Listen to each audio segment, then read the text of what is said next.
Schroders rejeita a ideia de uma bolha especulativa nos mercados emergentes. Em 2011, estas economias devem crescer 6,5% e são as respectivas bolsas as que mais ganhos irão proporcionar aos investidores. As emergentes já representam 1/3 da economia mundial, mas com os países desenvolvidos a saírem de uma recessão e a darem apenas os primeiros passos da recuperação, são os emergentes a locomotiva mundial. E as bolsas destas regiões as que mais vão ganhar em 2011, segundo a Schroders. The emerging economies today represent around 35 to 40% of global GDP, but they represent more like 60 to 70% of global GDP growth. So from the economic perspective, the decoupling argument is really one of a shift in power towards the emerging markets and the emerging economies. At the stock level, of course, what that stronger growth means is that's driving the stock markets. So we've seen in recent years much stronger returns from emerging markets than developed markets. And again, we'd anticipate emerging markets to continue to deliver good return. Coreia do Sul, China, Brasil, Rússia e Turquia são as apostas do fundo da Schroders, mercados que continuam com avaliações atrativas. We see good valuations, we see good growth prospects. Economies and stock markets where we're less positive at the moment, and this is on a relative basis, would be markets like India, where we think valuations are expensive, where inflation is rising, and consequently we're starting to see monetary policy being tightened. E enquanto a Europa se debate com a crise de dívida soberana, os emergentes travam a batalha da inflação. A escalada do preço dos alimentos e do petróleo ainda não teve impacto na inflação core, mas pode levar a políticas monetárias mais restritivas, como aconteceu na Índia recentemente. Este é um risco a que os investidores nos mercados de capitais devem estar atentos. In the short term, there's still some pressure there, although we'd anticipate that as we go forward through this year, we should start to see food prices settling down a little bit, and indeed, I think hard commodity prices generally. That's also something that we have to be conscious of. That oil prices picking up again, and the real risk is in emerging markets is that those higher food and commodity prices feed through to general inflation. And that's not yet happening. Core inflation is still relatively well behaved, but that certainly is a risk. But we would anticipate that some of those pressures will start to ease a little bit. But again, we have to. Food price inflation is difficult to predict. But we are already starting to see, for example, potential. Obviously Australia's had some floods again, which could affect some food price inflation in areas like wheat, for example. E com o tema da guerra cambial no topo da agenda do G20, a Schroders acredita que a China vai tomar medidas para valorizar o yuan, mas será sempre um movimento muito gradual.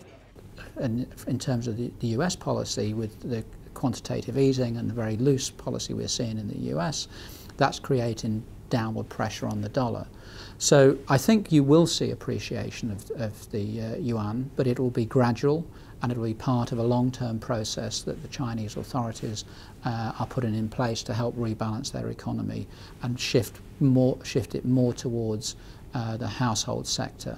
But I think currencies across the emerging world, we would anticipate again in aggregate, we would expect emerging currencies to gradually appreciate. Para 2011, as Schroders estimam um crescimento dos emergentes na ordem dos 6,5%, e com estes países a representarem mais de 2/3 do crescimento mundial no ano passado, a deslocação dos centros de poder económico já é um caminho sem volta. No mercado cambial, o euro sobe hoje face à divisa norte-americana, ganha 0,38% e vale 1,3746 dólares. Altura para fazermos uma ligação ao Barclays Wealth, hoje com o analista Paulo Luís. Paulo, muito bom dia. O que é que está a marcar esta sessão, esta primeira sessão do mês de fevereiro nas praças europeias e também no PSI 20? Muito bom dia. Pronto, hoje os mercados estão novamente positivos, ainda como reflexo dos bons dados macro e também de empresas ontem nos Estados Unidos, portanto, que desanuviaram um bocadinho o sentimento precisamente de sexta-feira. Resultados de empresas como a ExxonMobil, também já hoje Infineon aqui no mercado europeu, e também dados, hoje é um dia importante para dados industriais, quer nos Estados Unidos à tarde, que o mercado está muito a olhar para isso, mas já tivemos na zona euro dados para a atividade industrial e que foram também positivos para a zona euro e, portanto, isso está a animar os investidores que continuam a apostar realmente numa consolidação do crescimento económico de uma forma global. Paulo, há expectativa já para a emissão de dívida de amanhã? Não, ainda não há assim grande expectativa. Acho que os mercados, pronto, a parte de dívida europeia está agora um bocadinho mais suavizada em termos de risco para os investidores, até por causa do sucesso que foi na semana passada a linha europeia. E os investidores estão realmente muito focados, principalmente agora, quer na inflação, em dados de inflação na Europa, especialmente nos emergentes, e também muito na atividade, realmente, crescimento económico e nos dados dos Estados Unidos, que esta semana é uma semana muito forte, e especialmente de emprego, e vai condicionar muito provavelmente o sentimento dos mercados para todo o mês de fevereiro. Muito obrigado, analista Paulo Luís do Barclays Wealth, aqui então com os principais destaques das praças europeias e naturalmente da Bolsa de Lisboa, num dia em que o PSI 20 está a negociar no verde e a acompanhar a tendência positiva dos restantes índices europeus. O petróleo voltou a custar mais de $100 pela primeira vez desde outubro de 2008. O Brent do Mar do Norte, que serve de referência às importações portuguesas, atingiu ontem os $101,73 o barril. Os receios de que a instabilidade política vivida no Egito se alastra a outras nações produtoras de petróleo, sobretudo do Médio Oriente, causando problemas de abastecimento, está na base da subida dos preços.